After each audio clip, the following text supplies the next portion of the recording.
안녕하십니까. 2020년도 한밭대학교 신입생 여러분 반갑습니다. 여러분의 학교 입학을 축하드립니다. 오늘 저는 여러분의 대학생활에 도움이 되고자 하는, 그 다음에 여러분이 반드시 이수해야 하는 성폭력, 가정폭력 예방교육 강사로 이 자리에 섰습니다. 저는 허선미라고 합니다. 반갑고요. 저는 한국양성평등교육진흥원 전문 강사로 활동하고 있습니다. 그러면 이 시간은 가정폭력에 대해서 말씀드리겠는데요. 가정, 어떤 생각이 드십니까? 가정하면 굉장히 따스함, 친밀한 이런 생각이 드시죠? 그래서 이 가정폭력은 다른 말로 하면 친밀한 관계의 폭력이라고 얘기할 수 있습니다. 근데 여러분이 경험하는 가정폭력 중에서 오늘 저는 어디에 포커스를 맞추냐면은 데이트 폭력에 포커스를 맞추도록 하겠습니다. 우리 한국 사회에 문제가 되고 있는 가정폭력은 그 데이트 폭력부터 시작되고 있는 거거든요. 그래서 여러분은 지금 당장 가정을 이룬다기보다는 이제 대학생이 됐기 때문에 데이트도 즐기고 대학 생활을 좀 더 어떤 낭만적으로 또 하고 싶은 그런 욕망을 갖고 있을 거예요. 그죠? 그래서 대학 생활에 빠질 수 없는 게 이제 데이트 아니겠습니까? 누구나 하는 건 아니지만 많은 학생들이 경험을 하는 거고 또 소망하는 거고 또 로망을 가지고 있는 거거든요. 근데 이 데이트가 너무나 아름답고 평화롭고 행복하고 아주 따스해야 되는데 여기 폭력이란 단어가 이렇게 매치됐다고 할까요? 이건 상당히 문제가 되겠습니다. 그죠? 그래서 오늘은 데이트 폭력이란 게 무엇이냐, 이것이 어떤 영향을 미치느냐, 여기에 대해서 자세하게 말씀드리도록 하겠습니다. 자, 데이트 폭력. 말 그대로 데이트 할 때 발생하는 폭력을 의미하겠죠. 그죠? 의미합니다. 데이트 폭력이란 거는 데이트 관계에서 발생하는 뭐 때리고 차고 이런 것만 있는 게 아니고 언어적인, 또 정서적인, 경제적인, 성적인, 신체적인 폭력을 모두 데이트 폭력이라고 얘기합니다. 데이트 관계라는 거는 데이트를 목적으로 또 연애를 목적으로 만나거나 만난 적이 있거나 뭐 소개팅을 하거나 뭐 여러 가지 어떤 가능성뿐만 아니라 지금 또 사귀고 있느냐, 이것만이 전부는 아닙니다. 사귀고 있지 않다 할지라도 호감을 가지고 있다? 여러분이 잘 쓰는 말로 썸 탄다, 그런 말 하죠. 그죠? 썸 타는 관계에서까지 어떤 여러 가지 발생하는 폭력을 데이트 폭력이라고 말할 수 있겠습니다. 한국 사회 데이트 폭력은 상당히 지금 문제시 되고 있는데요. 서울시에서 조사를 했습니다. 여성신문에 나왔는데 서울시 여성 10명 중 9명이 데이트 폭력을 경험했다, 이런 조사가 있습니다. 어떻게 생각하십니까? 데이트라는 게 어때요? 생각만 해도 사슴 설레지 않습니까? 그죠? 지금 사회 초년생 여러분은 더욱더 데이트에 대한 어떤 뭐 로망, 데이트에 대한 어떤 뭐라 그럴까요? 낭만적인 생각, 기대, 이런 게 있을 텐데 이 데이트 폭력이 예상외로 심각하다는 겁니다. 근데 이 조사에 의하면은 교제 이후 1년 이내에 이 데이트 폭력이 발생한다는 거예요. 그런데 이 데이트 폭력 경험한 46.4%가 상대방하고 결혼을 했으며 결혼 이후에 17.4%가 결혼 이후에 가정생활에서 폭력을 경험했다는 보고가 있습니다. 근데 문제는 뭐냐 하면요, 데이트 폭력을 폭력이라 생각을 하지 않는다는 거예요. 대부분 데이트 폭력을 그냥 좀 사랑이 격한 사랑, 뭐 조금 강한 사랑의 표현, 이렇게 생각하고 데이트 폭력의 그 근본을 뭐 차지하고 한다고 할까요? 통제와 지배가 데이트 폭력의 핵심인데 이 통제와 지배를 사랑으로 상대가 나를 사랑한다 라고 해석을 하거나 아니면 내가 상대를 사랑하기 때문에 이 정도 통제와 지배는 뭐 사랑의 표현이다, 이렇게 생각한다는 겁니다. 이 생각을 오늘 이 시간 이후로 여러분이 다시 생각하는 기회가 되었으면 좋겠습니다. 실제로 그 데이트 관계, 친밀한 관계, 서로 사랑이 싹 트려고 하는 관계, 아니면 지금 사랑이 싹 트고 있는 관계 속에서 발생하는 폭력은 이 폭력의 피해자에게는 상당히 힘들다는 거예요. 이제 무력감을 느끼거나 우울하거나 자존감이 떨어지거나 살고 싶지 않다거나 굉장히 많은 것을 유발하고 있습니다. 그런데도 이거를 정확하게 폭력이라고 얘기할 수 있을까? 이런 의문이 든다는 겁니다. 그래서 우리는 오늘부터 또 이 시간 강의를 들은 학생들은 서로 관계 있는 또 뭐 서로 관심 있는 그런 관계 사이에서도 예의가 필요하고 그다음에 상대가 싫어하는 일은 하지 않는 이런 어떤 행동을 하기를 바라겠습니다. 그리고 우리가 데이터 폭력이라는 건 데이트하는 관계, 그죠? 데이터의 가능성이 있는 관계, 서로 썸 타는 관계, 하여튼 호감이 있는 관계에서 발생하기 때문에 그게 호감이 있는 상대와의 사이에서 발생한 그 폭력을 말하기는 굉장히 어렵습니다. 가정폭력도 그래요. 가정에서 폭력이 발생했다는 걸 말하기가 굉장히 어렵거든요. 왜냐하면 가정의 밑바닥이 사랑 아니겠습니까? 그죠? 사랑으로 이렇게 이루어진 그 속에서 폭력이 발생했다. 굉장히 어렵습니다. 내 사랑하는 애인에게, 내 사랑하는 어떤 뭐 배우자에게, 또 내 사랑하는 남친에게, 여친에게로부터 내가 모욕감을 받고 폭력을 뭐 경험했다. 이거 말하기가 굉장히 어렵거든요. 창피하게 생각하는 겁니다. 그래서 묻어두고 쉬쉬하는 겁니다. 그러다 보니 이것이 뭐냐 되면 점점 커진다는 거예요. 근데 여러분이 오늘 생각할 것은 친밀한 관계에서도 폭력은 안 돼. 폭력은 결코 사랑이 될 수 없다. 이거를 제가 강조하고 싶은 겁니다. 데이트 폭력의 특징을 좀 살펴볼까요? 의외로 사귈 때부터 초기에부터 발생한다는 게 참 놀랍습니다. 근데 이 폭력을 쟤는 성격이 그래. 쟤는 뭐 본래 그런 성향이야. 태도가 그렇지. 라고 넘어가기도 합니다. 그리고 보통 이 데이트 폭력을 당하는 그 피해자가 여성이 많은데 여성들은 뭐가 내가 잘못했나? 내가 제 심기를 건드렸나? 뭐 이런 식으로 해가지고 상당히 자기에게서 이렇게 원인을 찾는 경우가 굉장히 많습니다. 그리고 이 폭력을 내가 문제시해서 얘기했을 때 우리 관계가 끊어지면 어떡하지? 이런 불안. 그래서 이게 데이트 폭력의 어떤 특징 중에 하나는요. 만났다가 헤어졌다가 또 만났다가 헤어졌다가 이게 굉장히 뭐 반복됩니다. 그리고 이 데이트 폭력을 사랑 싸움으로 이렇게 오해하는 수가 있어요. 그래서 그 폭력을 당하고도 그냥 사랑 싸움이니까 그럴 수 있지라고 그 폭력을 미화하는 이런 어떤 경우도 발생한다는 겁니다. 근데 여러분 잊지 마세요. 통제, 집에는 사랑이 결코 아닙니다. 사랑이 결코 아니고 이게 계속 누적되잖아요. 누적되면은 상대 가해자는 피해자에게 많은 정보를 가지고 있습니다. 왜냐하면 우리가 사귀었기 때문에. 많은 정보를 가지고 있어서 내가 어떤 행동을 할지를 예상하고 나를 더 지배하고 통제할 수 있다. 이거를 여러분이 염두에 두셔야 됩니다. 그럼 이거 어떻게 예방할 것인가? 무슨 매뉴얼이 있느냐? 매뉴얼 없어요. 연애관계에 무슨 매뉴얼이 있겠습니까? 그죠? 매뉴얼이 없다. 이게 상당히 문제가 되는데 그럼 선생님 어떻게 해야 됩니까? 우리가 세심하고 끈질긴 관심을 가질 필요가 있고 상대와 나 사이가 건강한 관계냐? 그리고 상대가 싫어하는 건 하지 않아야 되죠. 그죠? 여러분 유치원 다닐 때 초등학교 가서 제일 먼저 뭐 배웠습니까? 2 더하기 3은 5 이런 거 배운 거 아니죠? 친구랑 잘 지내라. 짝꿍이랑 잘 지내라. 짝꿍 괴롭히지 마라. 이런 거부터 배우지 않았습니까? 그죠? 예의 같은 거. 연애도 마찬가지예요. 인간관계이기 때문에 예의가 필요한 겁니다. 상대가 싫다. 상대를 뭐 괴롭히거나 뭐 그 괴롭힐 의도는 아니라 할지라도 나는 아무리 사랑이라고 주장해도 상대가 괴롭다면 다시 한번 생각해 봐야 되거든요. 그래서 어느 것이 데이트 폭력이냐?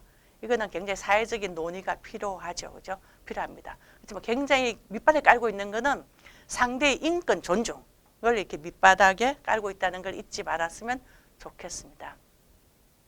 데이트 폭력이 미치는 영향을 한번 살펴볼까요?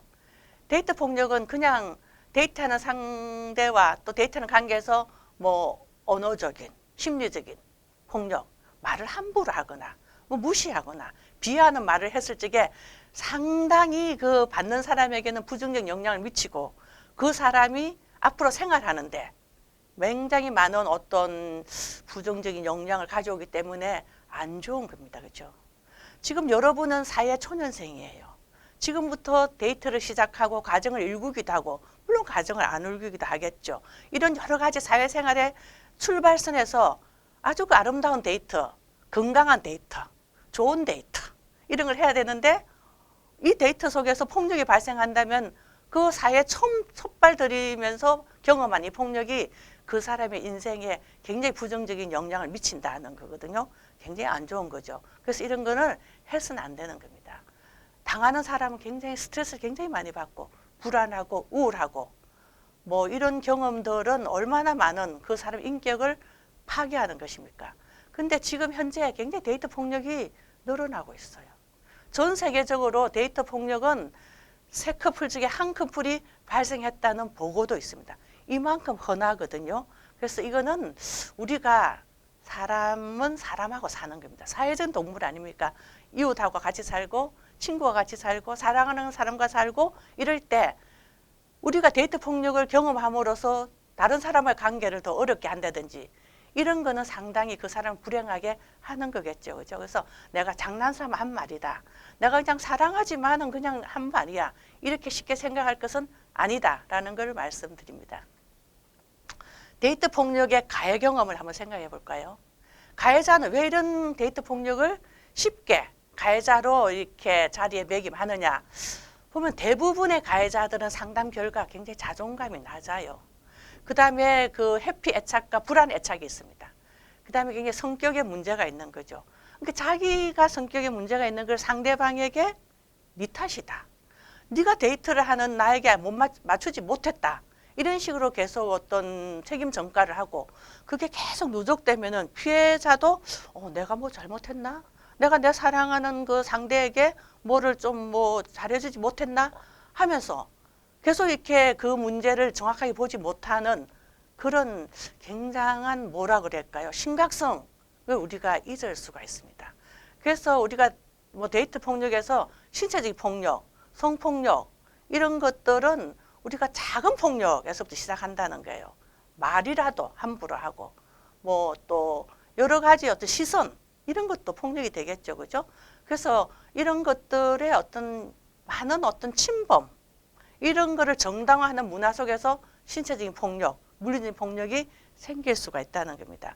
그래서 많은 가해자들이 보면요. 데이트 폭력의 가해자들의 조사해 보면 가정에서 부모로부터 학대 경험이 있을 수 있다. 100%는 아닙니다. 부모에게 학대받았다고 그 사람이 가해자가 되는 건 아니에요. 아니지만은 폭력이 난무하는 곳에서 자란 사람, 폭력의 어떤 감수성이 없는 사람, 어지간한 폭력을 폭력으로 생각하지 않는 사람, 그런 분위기에 성장한 사람들은 폭력에 대한 감성이 낮아져서 쉽게 폭력을 행할 수도 있고 상대로 쉽게 폭력을 허용할 수도 있습니다.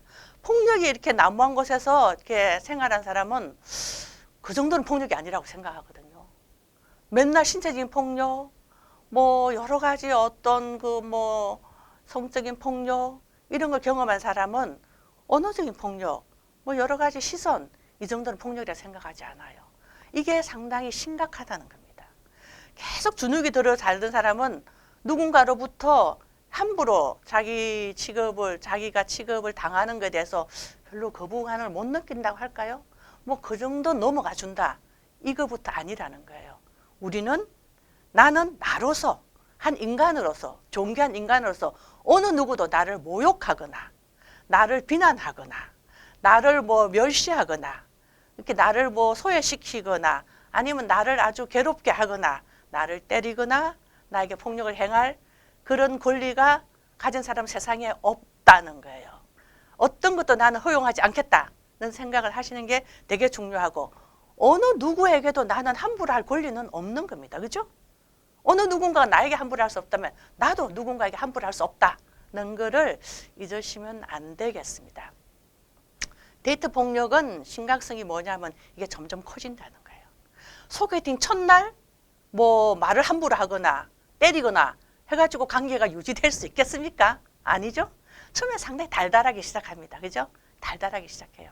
근데 이게 점점 커진다는 데 문제가 있습니다. 그러다가 그 관계가 결혼하면은 결혼해서까지 발생한다는 겁니다. 데이트 폭력 심각성은 점점 커집니다. 그래서 첫 번째 어떠한 내가 내 어떤 심리에 나의 정서에 뭔가 침해가 왔다라고 생각했을 적에 딱 깨달아야 된다는 거예요. 그러면서 나 이거 하지 않겠다. 나 이런 취급 받을 수 없다. 나에게 그런 말을 하지 마라. 나에게 이런 식으로 하지 말라라고 얘기해야 된다는 겁니다.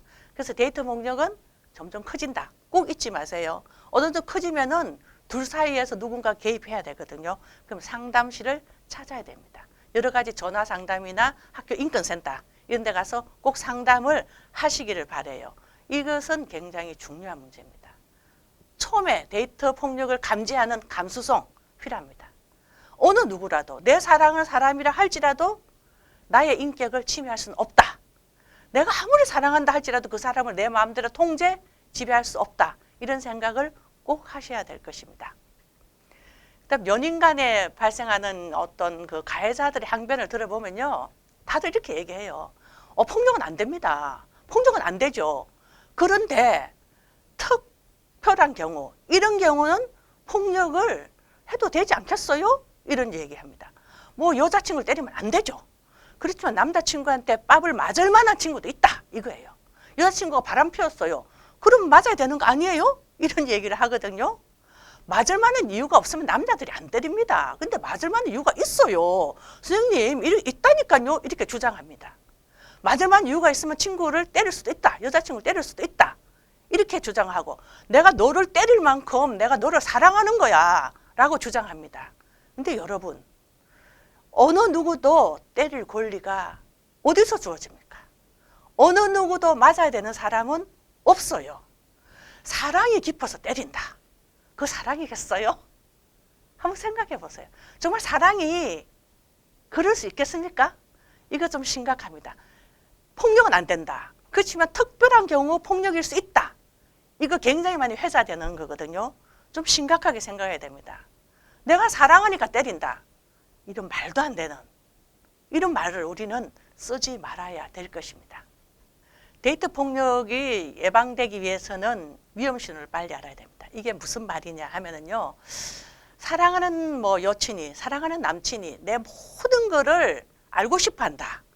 그 정말 사랑인지 스토킹인지 생각해 봐야 돼요.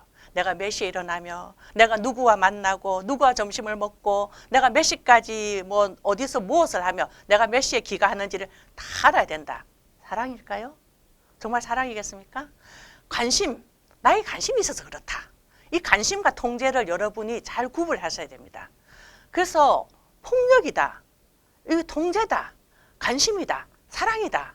이거를 구별할 줄 모르면 정말 여러분은 성인이 될 어떤 자격이 좀 부족하지 않겠습니까? 그죠? 우리가 정말 사랑이라면은 그 사람에게 자율권을 줘야 되는 거예요. 그죠? 그래서 너무나 많은 지나친 관심, 지나친 통제, 지나친 어떤 그런 행위, 이런 거는 우리가 좀 생각을 해봐야 됩니다. 그리고 우리 굉장히 사회적으로 말씀이 많은 게 오죽하면 이별살인이 있겠어요. 그죠? 편안한 이별, 안심 이별. 이런 거는 상당히 데이트 초기부터 발생할 수가 있습니다. 그래서 지나친 통제, 상대방은 어린아이가 아니에요. 어린아이가 아닌 사람을 내가 모든 것을 다 이렇게 통제하고 가리키고 도와주고, 이거는 문제라고 생각합니다. 그래서 우리가 모든 그런 도움을 받아야 되는 건 어린아이거나 환자이거나, 그렇지 않고서는 모든 거를 도움받아서 사는 사람은 없거든요. 나는 너를 도와주기 위해서 그래. 이건 다른 말로 내가 너를 통제, 지배하겠다. 넌 그러니까는 그게 대해서 여러분이 잘 캐치하셔야 될 것입니다. 그 다음 데이트 폭력을 대처하려면요. 우리가 사람을 믿어야 되죠. 그죠? 내 사랑하는 여친, 내 사랑하는 남친 믿어야 되죠. 그렇지만은 우리가 좀 낯설 때, 그 사람을 확실하게 알지 못할 때 안전한 상황인가를 확인해야 됩니다. 그 다음에 어떤 작은 폭력, 말을 함부로 한다든지 뭔가 이건 아니다 싶을 때 그거를 그냥 넘어가 주지 않고 그걸 딱 집어서 이 부분은 무엇인지 나에게 해명해 달라.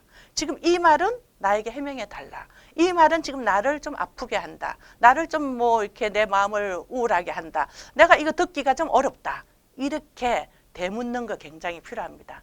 그리고 그 굉장히 나쁜 경우는 가해자가 협박과 보복을 할 수 있다. 이런 거에 대해서 우리가 잘 생각을 해야 되고요. 그다음에 주변의 지지가 필요합니다. 그다음에 폭력의 흔적이 생기면은 반드시 그 기록을 남길 필요가 있어요. 그리고 오래된 관계에서는요, 가해자가 피해자의 정보를 굉장히 많이 알고 있습니다.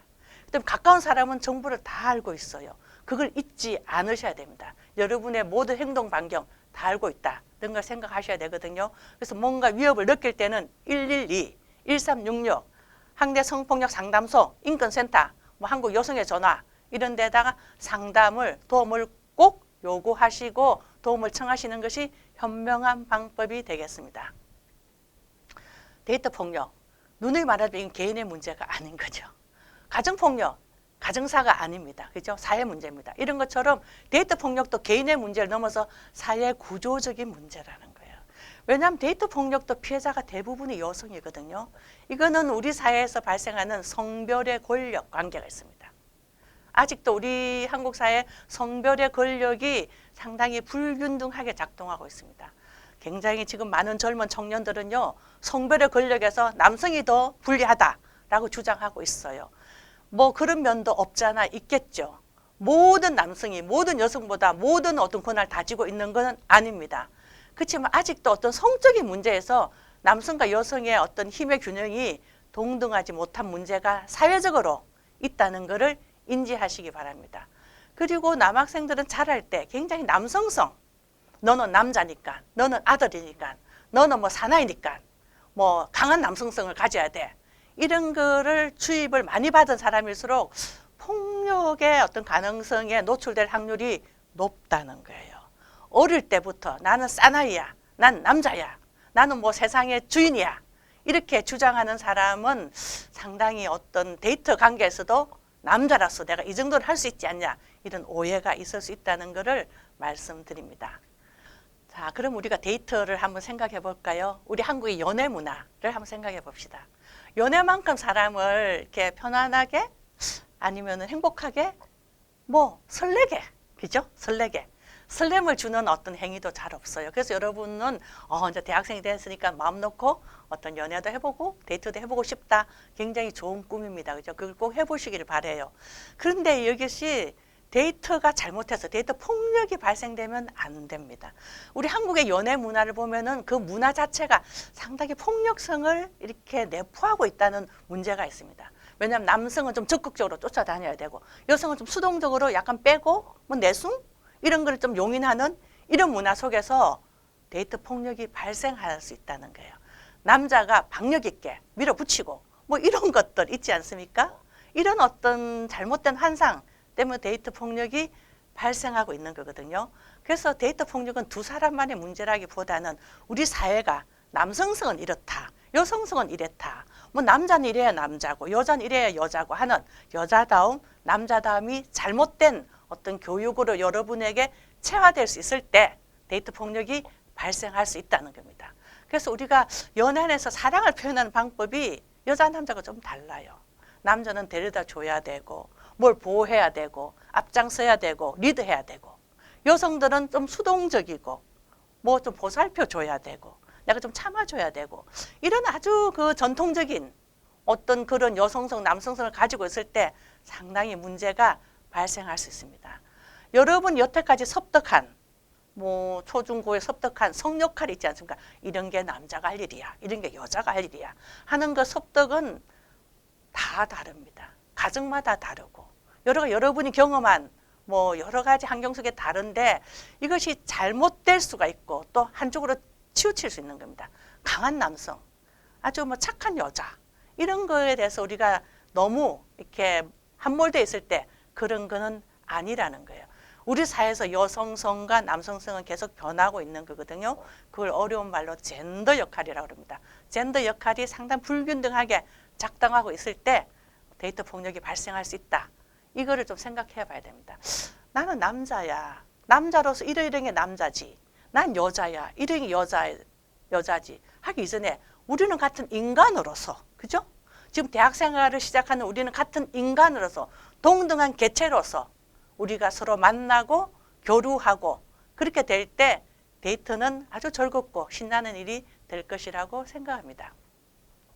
데이트 폭력이 미치는 요인들을 보면요, 상당히 습관적으로 공격적인 행동을 하는 것을 조금 주의 깊게 생각해 볼 필요가 있습니다. 공격적인 행동, 그 다음에 좀 폭력적인 행동이 나는 그냥 성격이 그래 네가 성격이 그렇구나, 다른 건 다 좋으니까 내가 참아줄게 할 문제가 아니라는 거예요. 데이트 폭력이 발생하는 거는 폭력이 발생하죠. 그 데이트 폭력은 데이트 상에서 방영하니까 내가 관심 있는 서로의 사이에서 발생하는 겁니다. 관심 있는 관계이기 때문에 얼른 사과하죠. 그럼 또 얼른 받아주죠. 이게 점점 반복되면서 커진다는 거예요. 이거는 가정폭력도 그렇습니다. 그죠? 결혼하기 전에 한 대 맞고 결혼한 사람 없겠죠? 결혼하면서 점점점 폭력이 점점점 커지는 겁니다. 심한 경우 누가 하나 죽어야 끝나는 게 가정폭력이에요. 이런 가정폭력이 데이트 폭력에서부터 발생한다는 겁니다.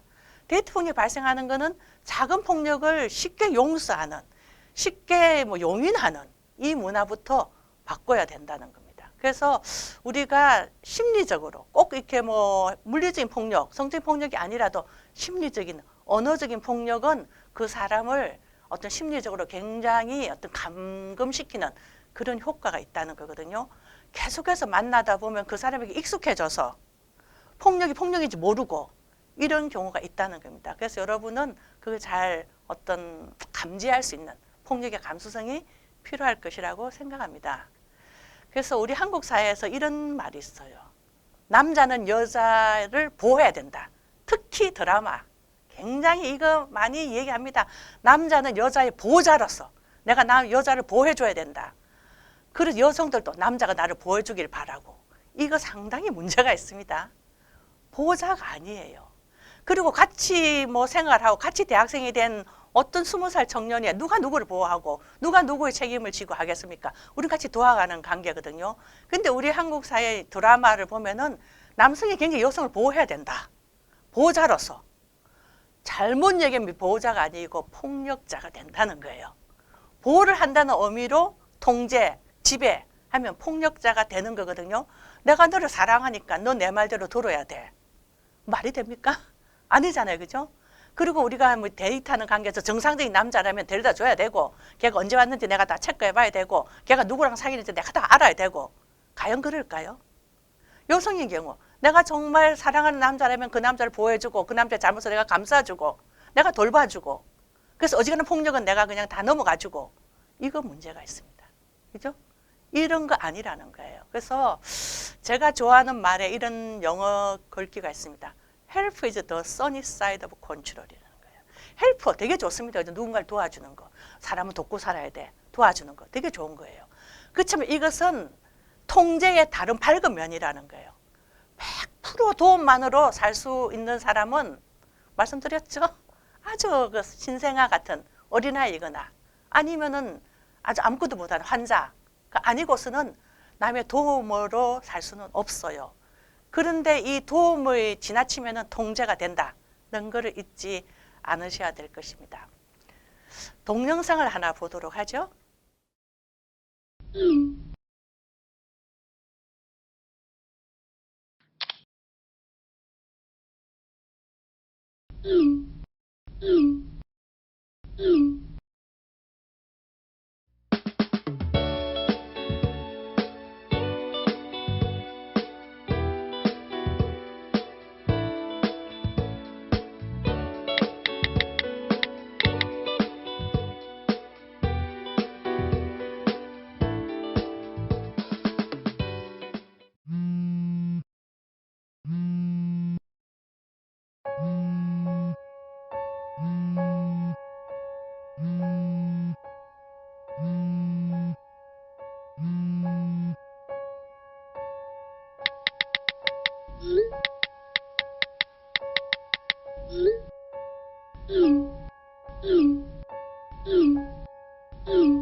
봐봐.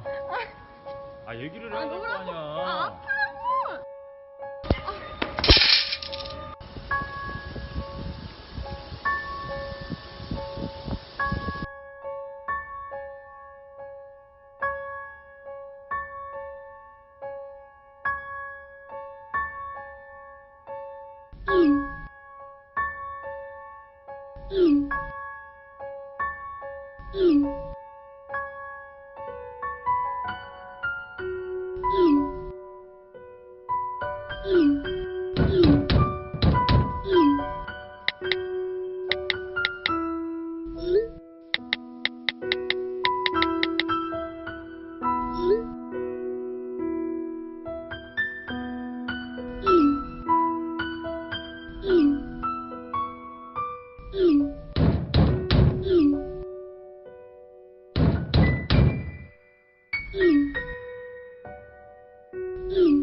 동영상 잘 보셨죠?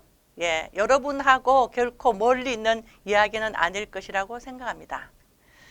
자, 가정폭력, 우리가 경험한 데이트폭력, 그건 개인의 문제, 가정사가 아니고 이거는 데이트폭력 연애사도 아니고 인권 문제라는 거예요. 그게 사회적인 문제.